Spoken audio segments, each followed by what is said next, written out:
তিন কলেজের শিক্ষার্থীদের সংঘর্ষে রণক্ষেত্র যাত্রাবাড়ি, আহত বেশ কয়েকজন, পরিস্থিতি নিয়ন্ত্রণে বিজিবি মোতায়েন। সংস্কার বিষয়ে অন্তর্বর্তী সরকারের সঙ্গে বিএনপির কোনো বিরোধ নেই বললেন তারেক রহমান। চক্রান্ত করছে স্বৈরাচার ও তাদের দস্যুরা। এবং ঢাকায় আগামী 1 মাস অটোরিকশা চলবে, হাইকোর্টের আদেশের বিরুদ্ধে 1 মাসের স্থিতাবস্থা চেম্বার আদালতে।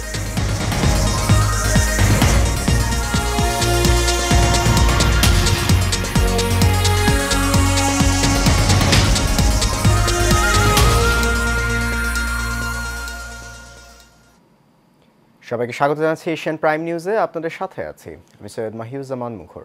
শুনছেন বিআরবি কেবল ইন্ডাস্ট্রিজ লিমিটেড সংবাদ শিরোনাম। যাচ্ছি খবরে। রাজধানীর যাত্রাবাড়িতে ডক্টর মাহবুবুর রহমান মোল্লা কলেজে হামলা ও ভাঙচুরের ঘটনা ঘটেছে। আজ দুপুরে শহীদ সোহরাওয়ার্দী কলেজ ও কবি নজরুল কলেজের শতাধিক শিক্ষার্থী মোল্লা কলেজে হামলা চালায়। এ সময় কলেজে বিভিন্ন সামগ্রী ভাঙচুর করা হয়। হামলায় বেশ কয়েকজন শিক্ষার্থী আহত হয়েছেন, তবে এই ঘটনায় কেউ নিহত হয়নি বলে জানিয়েছে ডিএমপি। পরিস্থিতি নিয়ন্ত্রণে ওই এলাকায় 6 প্লাটুন বিজিবি মোতায়েন করা হয়। এদিকে ঢাকা বিশ্ববিদ্যালয়ে অধিভুক্ত রাজধানীর সরকারি 7 কলেজের অনার্স চতুর্থ বর্ষে মঙ্গলবারের পরীক্ষা স্থগিত করা হয়েছে। বিস্তারিত দেখুন শাফি উদ্দিন আহমেদের রিপোর্টে।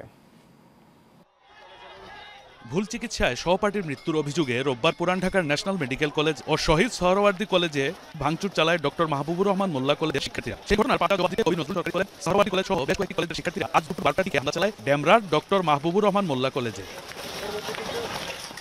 এ সময় কলেজটির ভবনে ব্যাপক ভাঙচুর চালিয়েছে তারা। পরে স্থানীয় জনতা মাহবুবুর রহমান মোল্লা কলেজের শিক্ষার্থীদের পক্ষ নিয়ে পাল্টা ধাওয়া করে হামলাকারীদের। দুই পক্ষ দফায় দফায় সংঘর্ষে জড়িয়ে পড়ায় রণক্ষেত্রে পরিণত হয় ওই এলাকা। আহত হন বেশ কয়েকজন।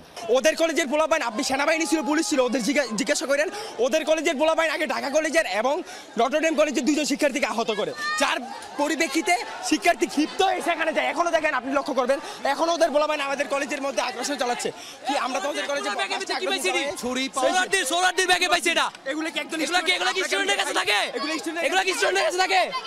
আমাদের উপর আমরা আমার প্রাণের ডিএমআরসির হচ্ছে একটা স্টুডেন্ট, ও হচ্ছে অসুস্থ হওয়ার পরে ন্যাশনাল মেডিকেল কলেজে ভর্তি হয় এবং ওখানে ভর্তি হওয়ার পরে ভুল চিকিৎসার জন্য সম্ভবত ছেলেটা মারা যায়। এর আসলে সঠিক কোনো তদন্ত হয়নি এখন পর্যন্ত।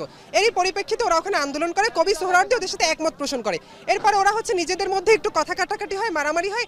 এর পরিপ্রেক্ষিতে ওরা গতকালকে আমাদের সোহরাওয়ার্দী কলেজে গিয়ে ওরা অ্যাটাক করে এবং কলেজটাকে পুরো হচ্ছে শ্মশান বানিয়ে দেয় এক কথায়। এবং এরই পরিপ্রেক্ষিতে আজকে স্টুডেন্ট এসেছে। সংঘর্ষের কারণে যাত্রাবাড়ি ও আশেপাশের সড়কে যান চলাচল বন্ধ হয়ে যায়। এ সময় সড়কে তীব্র যানজট সৃষ্টি হয়। এক পর্যায়ে ঘটনাস্থলে বিপুল সংখ্যক আইনশৃঙ্খলা বাহিনীর সদস্য উপস্থিত হয়ে পরিস্থিতি নিয়ন্ত্রণে আনার চেষ্টা চালান। মাহবুবুর মোল্লা কলেজের ভাঙচুর করেছে, ব্যাপক ক্ষয়ক্ষতি করেছে। তো যেখানে যে ঘটনা ঘটেছে, ঘটনা পরবর্তী সময় আমরা এসে এখানে ঘটনা নিয়ন্ত্রণে এনেছি। ঘটনা এখন পরিস্থিতি আমাদের নিয়ন্ত্রণে আছে এবং আমরা আশা করি আইনগত প্রক্রিয়ার মধ্যে আমরা এখানে শান্তি শৃঙ্খলা নিশ্চিত করতে পারবো। এর আগে সকাল 9টা থেকে কবি নজরুল ও সোহরাওয়ার্দী কলেজের শিক্ষার্থীরা নিজ নিজ ক্যাম্পাসে জড়ো হতে থাকেন। পরে সকাল 10টার দিকে বাহাদুর শাহ পার্কের সামনে লাঠিসোঁটা নিয়ে জড়ো হন আশেপাশের কয়েকটি কলেজের শিক্ষার্থীরা। সেখান থেকে কয়েকশো বিক্ষুব্ধ শিক্ষার্থী মোল্লা কলেজের উদ্দেশ্যে লং মার্চের ডাক দিয়ে অগ্রসর হতে থাকে। Asian television, Dhaka. বিএনপির ভারপ্রাপ্ত চেয়ারম্যান তারেক রহমান বলেছেন, সংস্কার কার্যক্রম নিয়ে অন্তর্বর্তী সরকারের সঙ্গে বিএনপির কোনো বিরোধ নেই। গণতান্ত্রিক যাত্রা বাধাগ্রস্ত করতে ফ্যাসিবাদী স্বৈরাচার ও তাদের দোসররা নানা চক্রান্ত করছে বলে মন্তব্য করেন তিনি। আর জাতীয় প্রেস ক্লাবে ঢাকা সাংবাদিক ইউনিয়নের একাংশের বার্ষিক সাধারণ সভায় ভার্চুয়ালি যুক্ত হয়ে তিনি এসব কথা বলেন। বিস্তারিত জানাচ্ছেন মণ্ডলের নাম। দীর্ঘদিন পর জাতীয় প্রেস ক্লাবে ঢাকা সাংবাদিক ইউনিয়নের এক অংশের বার্ষিক সাধারণ সভার আয়োজন করে। গণতন্ত্রের পক্ষে সকল শক্তি এবং সাংবাদিক সমাজকে সতর্ক থাকা দরকার। এ সময় বিএনপির ভারপ্রাপ্ত চেয়ারম্যান তারেক রহমান বলেন, গণতান্ত্রিক যাত্রা বাধাগ্রস্ত করতে ফ্যাসিবাদী স্বৈরাচার ও তাদের দোসররা নানা চক্রান্ত করছে। বাংলাদেশের পক্ষের শক্তির মধ্যে ভুল বুঝাবুঝির চেষ্টাও চলছে। দেশের এই অবস্থায় গণতন্ত্রের পক্ষে সব শক্তিকে সতর্ক থাকতে হবে। বিতাড়িত স্বৈরাচার এবং তাদের দোসর চক্র নানা কৌশলে আবারও মাথাচাড়া দিয়ে ওঠার অপচেষ্টা শুরু করেছে। অপশক্তি দেশের ভেতরে এবং বাইরে থেকে বাংলাদেশের পক্ষের শক্তির মধ্যে ভুল বোঝাবুঝি সৃষ্টির পায়তারায় লিপ্ত হয়েছে। তবে সবাই যদি আমরা সতর্ক থাকি, বাংলাদেশের পক্ষের শক্তির মধ্যে ভুল বোঝাবুঝির অবকাশ থাকবে না বলে আমি দৃঢ়ভাবে বিশ্বাস করি। তিনি আরো বলেন, আওয়ামী লীগ ও স্বাধীনতা একসাথে যায় না, কেননা আওয়ামী লীগ গণতন্ত্র হত্যাকারী, গণতন্ত্র বিএনপির কাছেই একমাত্র নিরাপদ। আওয়ামী লীগ আর গণতন্ত্র একে অপরের শত্রু। অপরদিকে বিএনপির কাছে গণতন্ত্র, বাক, ব্যক্তি আর স্বাধীনতা, সংবাদপত্রের স্বাধীনতা নিরাপদ। সাংবাদিকতা দলাদলিতে পরিণত করলে কি পরিণত হতে পারে তা ১.৫ দশকে মানুষ টের পেয়েছে বলেও মন্তব্য করেন তারেক রহমান। গণতান্ত্রিক সংস্কৃতির সৌন্দর্য, তবে ভিন্ন মত অথবা ভিন্ন দ্বিমতকে শত্রুতা কিংবা নির্লজ্জ দলাদলিতে পরিণত করলে কি পরিণতি হতে পারে গত ১.৫ দশকে দেশের জনগণ এটি হাড়ে হাড়ে টের পেয়েছেন। Mondal Enam, Asian television, Dhaka. ঢাকায় ব্যাটারি চালিত অটোরিকশা চলাচল বন্ধে হাইকোর্টের আদেশের বিরুদ্ধে ১ মাসের স্থিতাবস্থা দিয়েছেন চেম্বার আদালত। এর ফলে এই সময়ে পরবর্তী নির্দেশ না দেওয়া পর্যন্ত ব্যাটারি চালিত অটোরিকশা চলাচল করতে পারবে। দুপুরে আপিল বিভাগের চেম্বার বিচারপতি মোহাম্মদ রেজাউল হকের আদালত এই আদেশ দেন। এ সময় মহানগরীতে যত্রতত্র অটোরিকশা চলার সমালোচনা করেন আদালত। এদিকে অ্যাটর্নি জেনারেল মোহাম্মদ আসাদুজ্জামান বলেন, ১ মাসের মধ্যে আইনি কাঠামোতে অটোরিকশাকে আনা যায় কিনা তা নিয়ে কাজ চলছে। এর আগে আপিল বিভাগের সংশ্লিষ্ট শাখায় এই বিষয়ে আবেদন করে রাষ্ট্রপক্ষ। গত ১৯ নভেম্বর হাইকোর্ট সড়ক দুর্ঘটনা কমাতে ৩ দিনের মধ্যে ঢাকার রাস্তায় ব্যাটারি চালিত রিকশা ও অটোরিকশা চলাচল বন্ধে প্রয়োজনীয় পদক্ষেপ নিতে সংশ্লিষ্ট সরকারি কর্তৃপক্ষকে নির্দেশ দেন। জাতীয় অর্থনৈতিক পরিষদের নির্বাহী কমিটির একনেক সভায় ৫টি প্রকল্প অনুমোদন দেওয়া হয়েছে। শেরেবাংলা নগরের এনইসি সম্মেলন কক্ষে অনুষ্ঠিত সভায় প্রকল্পগুলো অনুমোদন দেন প্রধান উপদেষ্টা ডক্টর মোহাম্মদ ইউনূস। সভায় পাশ হওয়া প্রকল্পগুলোর বিষয়ে পরিকল্পনা উপদেষ্টার কার্যালয় জানায়, একনেক সভায় ৫টি প্রকল্প অনুমোদন দেওয়া হয়েছে। অনুমোদিত প্রকল্পগুলো বাস্তবায়নে ব্যয় হবে ৫,৯১৫ কোটি টাকার বেশি। এর মধ্যে সরকারি অর্থায়ন ১,০৯৫ কোটি ৯৪ লাখ টাকা, বৈদেশিক তহবিল ৪,৭৮৭ কোটি ৫০ লাখ টাকা এবং সংস্থা নিজস্ব অর্থায়ন ৩২ কোটি ৫৫ লাখ টাকা। এছাড়া ব্যয় বৃদ্ধি ব্যতি রেখে ২টি প্রকল্পের মেয়াদ বৃদ্ধির প্রস্তাব অনুমোদিত হয়।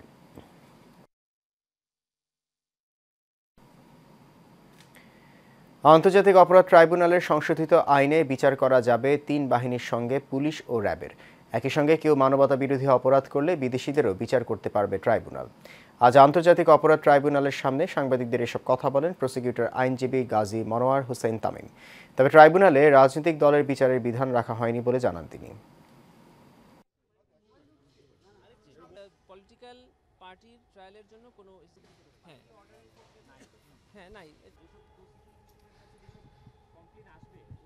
আন্তর্জাতিক অপরাধ ট্রাইব্যুনাল আইন ১৯৭৩ সংশোধন করা হয়েছে এবং এই সংশোধনীতে আন্তর্জাতিক আইনের সাথে সামঞ্জস্য রেখে এবং আসামি এবং ভিকটিম এবং উইটনেসদের সকল প্রকার সুবিধা এটা আন্তর্জাতিক মান করার জন্য সরকার এটিকে গতকালকে সংশোধন করেছেন এবং সেখানে এই আইনের যে সকল লুফলস এবং লেকুনা ছিল এবং আন্তর্জাতিকভাবে যে প্রশ্নগুলো এই আইন সম্পর্কে তোলা হতো সেই সকল প্রশ্নকে মিট আপ করে এই সংশোধনটা করা হয়েছে ন্যায় বিচারের স্বার্থে এবং আন্তর্জাতিক স্ট্যান্ডার্ডকে বজায় রেখে।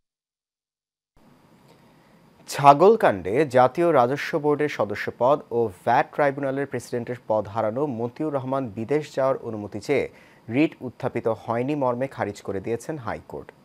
আজ বিচারপতি ফাহমিদা কাদের ও বিচারপতি মুবিনা আসাফের হাইকোর্ট বেঞ্চ এই আদেশ দেন। মতিউরের আইনজীবী অ্যাডভোকেট এস.এম. শামীম হোসেন বিষয়টি নিশ্চিত করেছেন। এর আগে মতিউর রহমান বিদেশ যাওয়ার অনুমতি চেয়ে হাইকোর্টে রিট দায়ের করেন। তার পক্ষে অ্যাডভোকেট এস.এম. শামীম হোসেন হাইকোর্টের সংশ্লিষ্ট শাখায় এই রিট দায়ের করেন। গত কোরবানির ঈদে কয়েক লাখ টাকা দামের একটি ছাগল নিয়ে এনবিআর সদস্য মতিউর রহমান আলোচনায় আসেন। এরপর বেরিয়ে আসে তার ব্যাপক দুর্নীতি ও অবৈধ সম্পদের তথ্য।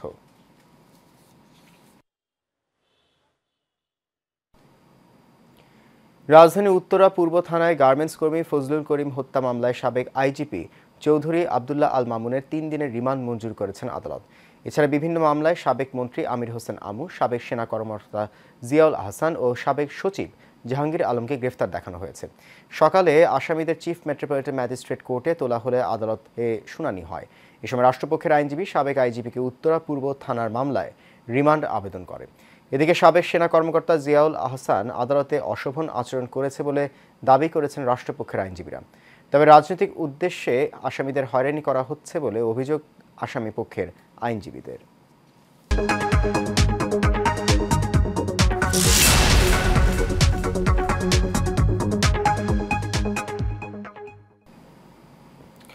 কেবল অপারেটর অ্যাসোসিয়েশন অফ বাংলাদেশ কোয়াবের আয়োজনে কেবল টিভি ব্যবসার বর্তমান প্রেক্ষাপট ও করণীয় শীর্ষক আলোচনা ও মতবিনিময় সভা হয়েছে।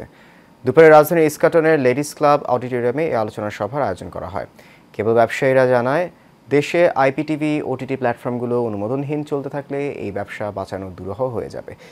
অবৈধ অনলাইন স্ট্রিমিং বন্ধ করতে সরকারের হস্তক্ষেপ চান তারা। দর্শক চাহিদা বিবেচনায় সারা দেশে ডিজিটাল পদ্ধতিতে কেবল টিভি সেবা দেওয়ার মাধ্যমে চ্যানেলের সংখ্যায় সীমাবদ্ধতা তুলে দেওয়ার দাবি তুলেছেন কেবল ব্যবসায়ীরা। পাশাপাশি কেবল টিভি ব্যবসাকে আরও সমৃদ্ধ এবং আধুনিকায়নের জন্য ব্যাংক ঋণের ব্যবস্থা করার দাবি জানানো হয় সভায়।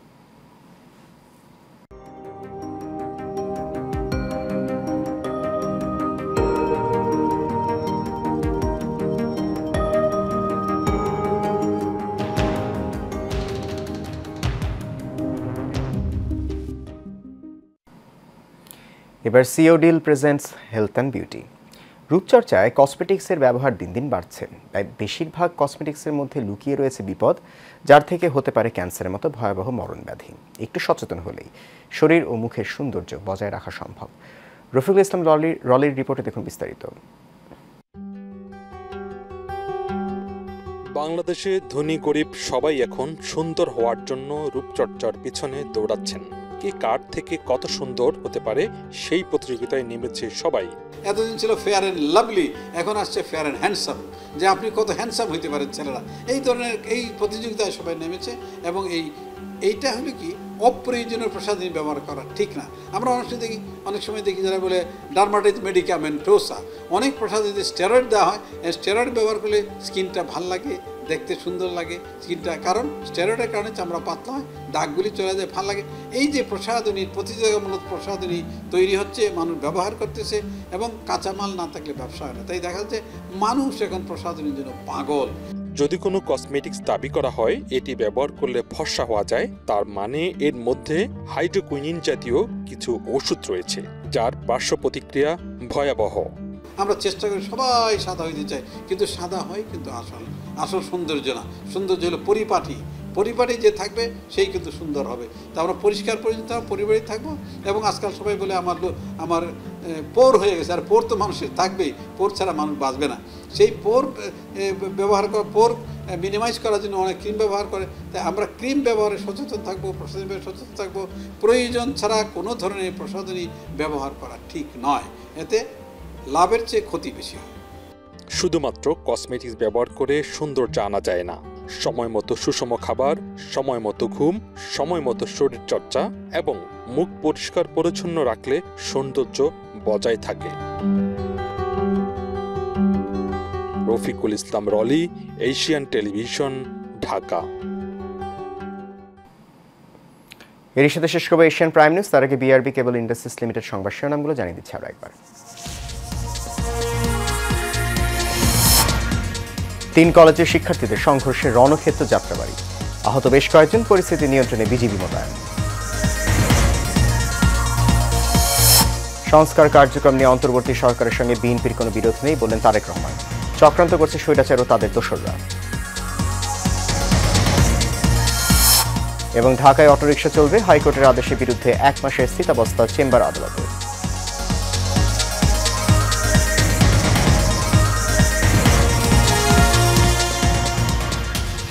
এশিয়ান প্রাইম নিউজ এ পর্যন্তই। আমাদের পরবর্তী আয়োজন দেখার আমন্ত্রণ রইল। এতক্ষণ সঙ্গে থাকার জন্য অনেক ধন্যবাদ সবাইকে। শুভরাত্রি।